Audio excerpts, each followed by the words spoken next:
There, in every single policy area in the United States, in my opinion, there's an unspoken but major aspect of it has to do with race.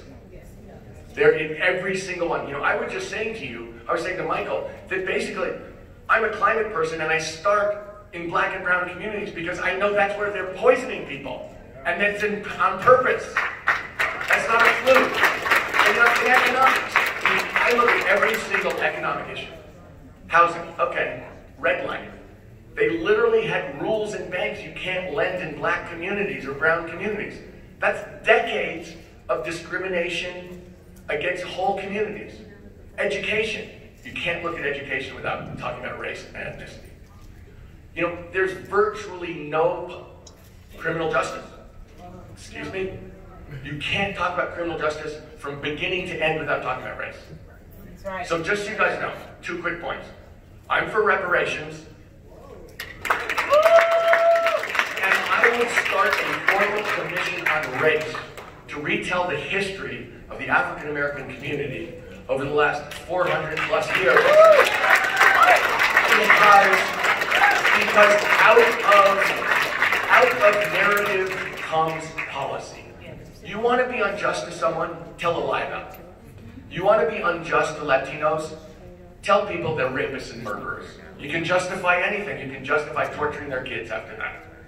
Okay, I'm going to be quick here. 3 things. What would I think of? 8, you guys should know, I started a bank with my wife 15 years ago. Economic justice, environmental sustainability, support businesses owned by women, African Americans, and Latinos. To try and undo the injustice in banks here. 3 things I do. I have an HBCU program. You can't talk about economics without talking about education. I by far, and it's just as an example, I said I'd give $125 billion to HBCUs over the next 10 years because they've done a great job. They're an anti-discrimination tool. They're a chance for black kids to get a shot, and they work really well. Just as an example, I would do down payment assistance in African American and Latino communities for housing. Yeah. And I'll tell you why. Because that is the engine of wealth creation in the United States, and there has been discrimination for generations and decades preventing people from getting into that.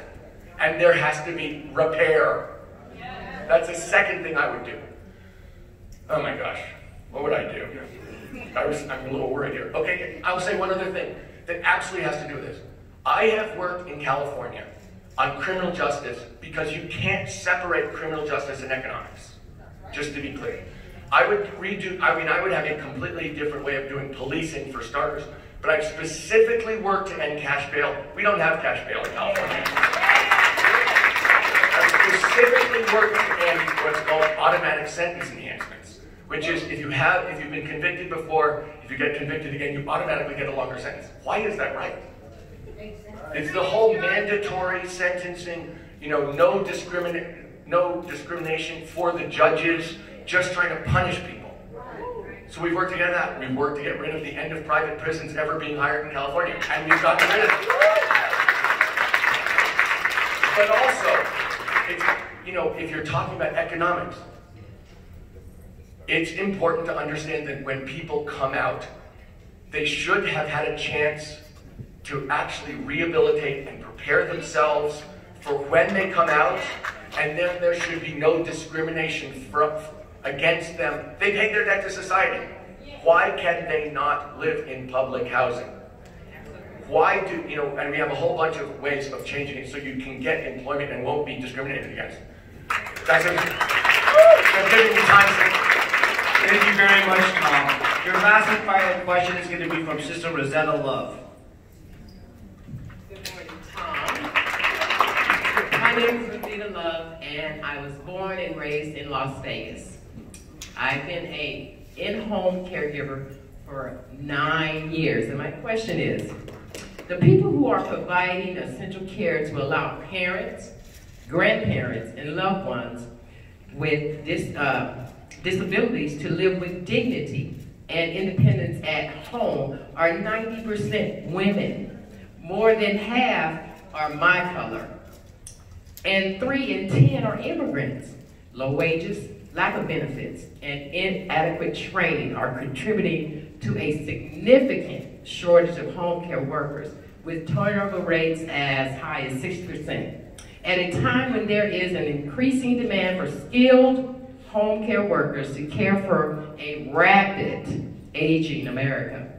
As president, what will you do to ensure that the 1 million new jobs that are needed in the next decade to respond to the rising demand for home care services are good union jobs with family-sustaining wages and benefits?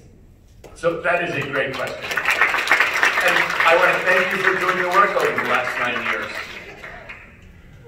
Look, it's really important that we protect the right to unionize in this society, specifically for home health care workers, because that's the only way this is changing.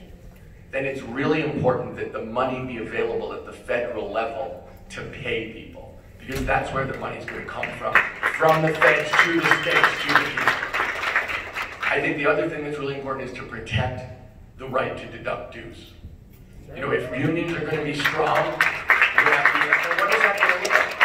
I guarantee you, this starts with who's on the NLRB, the National Labor Relations Board.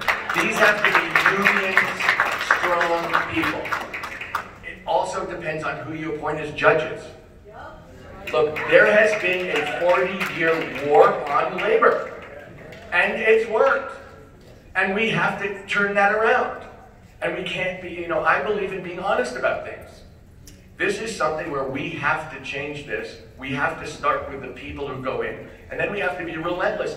And we have to do what we did in Nevada, which is to win and then change the rules. And there's so many rules here to be changed. But this is one where we're going to get this, because these have to be good paying jobs. And for that, they have to be union jobs, and then we have to fund them. And that's what we're going to do, and the SEIU is going to be the union that organizes these people. All right! Thank you, Tom. We have 3 minutes here. So, you guys, I want to tell you 2 quick stories. I've been traveling around full-time this country for 7 years talking to people. And I want to tell you 2 stories of that. One is talking to unionized SEIU nurses in mental facilities in Iowa, who told me they didn't get overtime time and a half because they're counted as teachers, which they're not. That they got a raise and the legislature took it away to build an airport.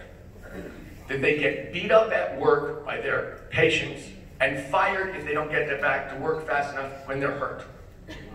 And if they ever complain outside work, they get fired for that. I thought, my God, that isn't the United States of America.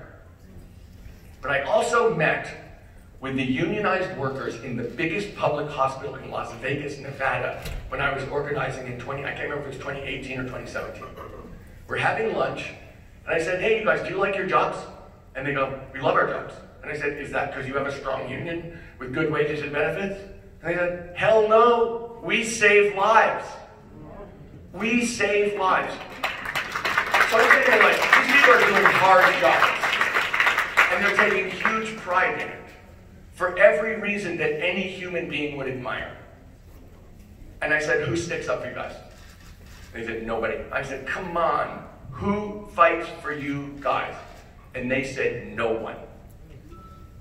So let me say this. I have traveled around this country, and these Republicans are committing political violence against the people of the United States. They are cruel for money.